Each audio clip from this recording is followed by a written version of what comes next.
दुःख त गर्नै पर्छ यार, पसिना त बगाउनै पर्छ। हातमा ठेला र पैतलाको छाला नउकिन्जेलसम्म मेहनत त गर्नै पर्छ। जिन्दगी जिउँदै गर्दा कठिनाइहरू आउँछन्। समय र परिस्थिति सँगसँगै बाध्यता र आवश्यकताहरू पनि आउँछन्। बेला बेलामा जिन्दगीले रुवाइरहन्छ, दुःख दिइरहन्छ। भनिन्छ नि, आँखाबाट आँसु नबगाएसम्म प्याज त काटिँदैन भने। यो त एउटा जिन्दगी हो। बेला बेलामा दुःख नपाएसम्म, कठिनाइ नझेलेसम्म, बाध्यता र आवश्यकताको सामना नगरेसम्म यति सजिलै जिन्दगी कसरी कट्न सक्छ?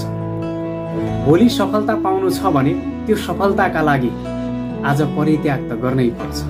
सफलता त्यति सजिलै र कठिनाइ नभोगेसम्म कसैलाई पनि मिलेको छैन। आज पनि इतिहास पल्टाएर हेर्ने हो भने सफल भएका मान्छे अर्थात् सफलता हासिल गरेका मान्छेले कुनै न कुनै बेला खाना नखाएर भोको पेट पनि मेहनत गरेका थिए। घाम असिना पसिना केही पनि नभनेर दुःख गरेका थिए अनि मात्र सफलता हातमा आएको थियो। भनिन्छ नि, गलत पासवर्ड हान्दा मोबाइलको लक त खुल्दैन भने गलत तरिकाले काम गर्न थाल्यो भने सफलताको ढोका कसरी खुल्न सक्छ? गलत तरिकाले काम कसैले पनि गर्नु भएन। सही तरिकाले काम गर्नुहोस्। भोलिका दिनमा इन फ्युचरमा तपाईको सफलता अवश्य पनि तय हुनेछ।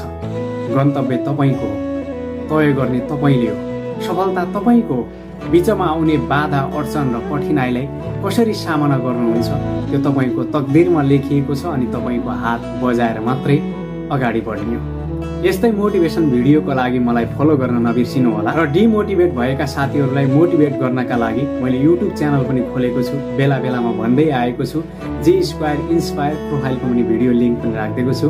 त्यतातिर एकदमै पावरफुल मोटिभेसनल भिडियोहरू आइरहन्छ, त्यस्तै शब्दहरू, ताकि तपाईँलाई केही समयका लागि भए पनि मोटिभेसन मिलोस्। कुनै कामबाट हार मानेको, आफूले देखेका सपनादेखि हार मानेको, यो काम गर्न सक्दिनँ, मैले गर्नै सक्दिनँ जस्ता